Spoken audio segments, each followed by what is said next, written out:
কিন্তু যারা 5ই আগস্ট ঘটাইছে কালো শক্তি, সেই কালো শক্তির নাম হলো জামাত ইসলাম, এবং তাদের যে অগ্রগামী শক্তি তার নাম হলো ইসলামী ছাত্র শিবির, যাকে সার্জিস আলমরা যারা এইটার অভিনয় করছে, 5ই আগস্টের অভিনেতা যারা, আমি তাদেরকে নেতা বলতে আর চাই না, তাদেরকে আমি অভিনেতা বলবো। সেই অভিনেতারা বলছে যে এই 5ই আগস্টের আন্দোলনের মূল ভ্যানগার্ড ছিল ইসলামী ছাত্র শিবির এবং জামাত ইসলাম। সেই কারণে সেই জামাত ইসলাম মনে করে যে এই দেশের ক্ষমতা 54 বছর পরে আমাদের হাতে আসা উচিত। কেন? কারণ তারা 71কে মানে না। 1971 মুক্তিযুদ্ধ, 1000 বছরের বাঙালি স্বাধীনতা সংগ্রামের পরে যে মুক্তিযুদ্ধ আসলো, সেই মুক্তিযুদ্ধে 30 লক্ষ লোক জীবন দিয়ে, 2 লক্ষ মা বোন ইজ্জত দিয়ে, লাখ লাখ বাড়িঘর পুড়িয়ে সোনার সংসার সারকার করে যে মুক্তিযুদ্ধের জয় হলো, সেই জয়ে পরাজিত শক্তির নাম ছিল পাকিস্তান এবং পাকিস্তানের সেনাবাহিনী এবং তাদের সাথী সহযোগী শক্তি আলবদর, রাজাকার, আল শামস এবং জামাত ইসলাম। সেই আলবদরা, আলশাম, জামাত ইসলাম আমরা মনে করেছিলাম 54 বছরে তাদের পূর্বপুরুষের পরাজয়ের গ্লানি তারা ভুলে গেছে, কিন্তু না, এইটা আরও দ্বিগুণ আকারে সেই গ্লানিটা তাদের মধ্যে এসেছে। যে কারণে এই যে 54 বছর, আজকে আমি বলতে চাই তারা চক্রান্ত করে এই দেশে নিজেদেরকে প্রতিষ্ঠিত করেছে। সেই প্রতিষ্ঠার পিছনে জাতীয় আন্তর্জাতিক ষড়যন্ত্র আছে।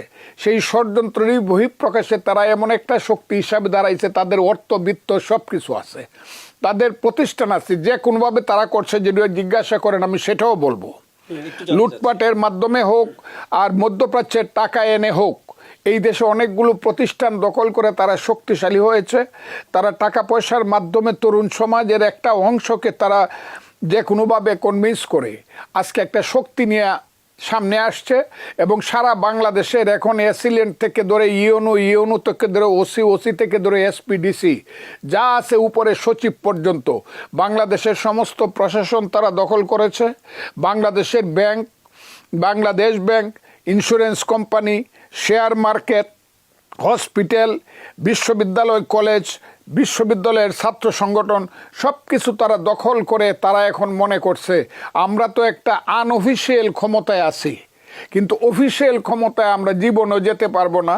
কারণ ভোটের গণায় আমরা আগে ছিলাম 7%, এখন গেলে আরও 1% কমবে।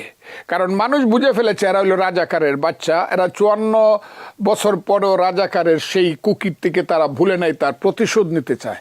সেই কারণে তারা নির্বাচনে যেতে চায় না। নির্বাচনে যেতে চায় একমাত্র এইভাবে, যদি তারা সামনে বিএনপিকে ধ্বংস করতে পারে। কারণ বিএনপি পাহাড়ের মতো তাদের সামনে দাঁড়িয়ে আছে ভোটের বেলায়, রাজনীতির বেলায় যাই হোক। কাজেই তারা বিএনপিকে ধ্বংস করতে চায় এবং ধ্বংস করার জন্য প্রথম স্লোগান দিল আস্তে আস্তে, এই ছেলেরাই দিল এবং জামাত পরে এই কণ্ঠ মিলায় বলল আমরা কি এই দেশে 5ই আগস্ট ঘটাইছি একটা নির্বাচন করার জন্য, শুধু এখানে আমরা সংস্কার করব, এইটা বললো, আমরা এটা বিচার করব।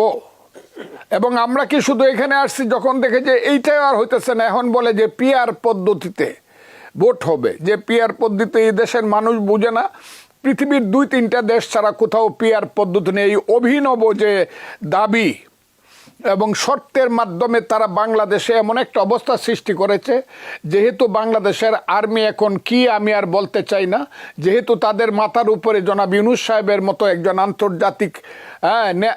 আন্তর্জাতিক সৎ ব্যক্তি, না কনস্পাইরেটর আমি এটাও বলতে চাই না, কিন্তু আন্তর্জাতিক মানের একজন ব্যক্তি আছে যার মধ্যে এখন লাভ এবং লোভের চিন্তা আছে। সেই ইউনূস সাহেবকে সামনে রেখে, তার মাথায় কাঁঠাল ভেঙে, তার কাঁধে বন্দুক রেখে, এবং তার যে সন্তানেরা যাদেরকে সে বলছে ওই যে মাস্টার মাইন্ড এবং মিটিকুলাস প্ল্যানের মাধ্যমে এই যে ছেলেদেরকে সৃষ্টি করছে, এই ছেলেদেরকে সামনে নিয়ে জামাত এখন ক্ষমতায় থাকতে চায় এবং যাইতে চায়। তাদের সামনে একমাত্র পাহাড় প্রমাণ বাধা হলো বিএনপি। কাজেই তারা বিএনপিকে চক্রান্ত করে সরিয়ে দিতে চায়। তাদের প্রথম কথা ছিল ইলেকশন কি এমনি হবে। দ্বিতীয় কথা তারা শুরু করলো 2 সাপের 1 বিষ, নৌকার ধানের শীষ। তৃতীয় কথা শুরু করলো 1, 2, 3, 4 তারেক রহমান অমুক। ইত্যাদি ইত্যাদি।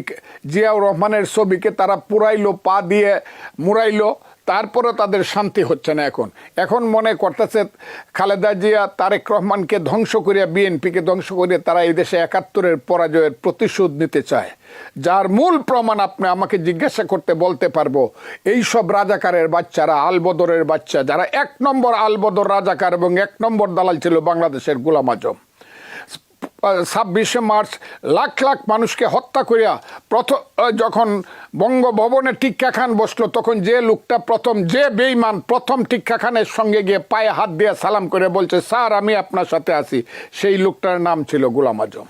তার সন্তান যখন এখন বলে যে বাংলাদেশের জাতীয় সঙ্গীত থাকবে না, পতাকা থাকবে না, ৭১-এ ফিরে যাব, তার নামে যখন পাকিস্তানে এখন